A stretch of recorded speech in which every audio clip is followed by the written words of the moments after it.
مفتی تقی عثمانی صاحب کی تحقیق یہ ہے کہ یزید کے بارے میں مستند روایات سے ثابت نہیں ہے کہ وہ حضرت حسین کے قتل میں شریک تھا. کہتے ہیں جی یزید کے اوپر لعنت کرنی چاہیے. میرے بھائی میرا چیلنج ہے، میں نے کبھی بھی لعنت نہیں کی. البتہ میں یہ کہتا ہوں کہ وہ لعنت کا مستحق ہوا کہ اس نے اہل مدینہ کے ساتھ جو کچھ کیا اس کی وجہ سے وہ لعنت کا مستحق ہوا، لیکن ہم لعنت نہیں کرتے. امام علی مقام نے بیعت کی تھی، کہانیاں بنائی ہیں. امام نے اس واسطے بیعت کا انکار کیتا سی. یزید زانی سی، یزید شرابی سی، سب کہانیاں بنائی ہیں. Yazid, may Allah be pleased with him. Yazid, may Allah be pleased with him. Yazid, may Allah be pleased with him.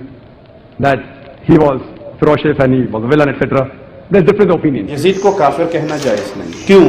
صحابہ کی ایک بہت بڑی جماعت نے اس کے ہاتھ پہ بیعت کی ہے. یزید صحابی کا بیٹا تھا، مسلم تھا، مواحد آدمی تھا، متبع سنت تھا. کربلا کا منظر ذرا دیکھیں، ایک طرف یزیدی ہیں، ایک طرف حسینی ہیں.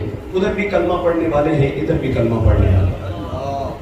ادھر بھی نماز پڑھنے والے، ادھر بھی نماز پڑھنے والے.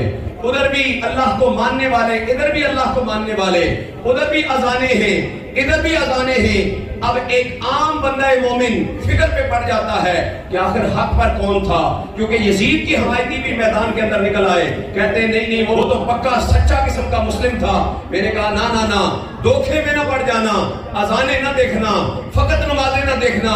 اللہ تبارک و تعالیٰ نے حق کی پہچان جو قرآن میں ہمیں بتائی ہے، قرآن سے اس حق کو تلاش کرنا، علماء حق سے اس حق کو سننا اور اس کے مطابق پھر حق کو تسلیم کرنا.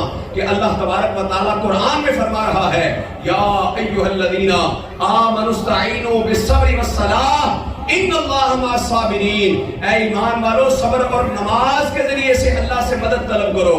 نماز وہ بھی پڑھ رہے ہیں، نماز یہ بھی پڑھ رہے ہیں، اذان وہ بھی دے رہے ہیں، اذان یہ بھی دے رہے ہیں، مگر اللہ کس کے ساتھ ہے؟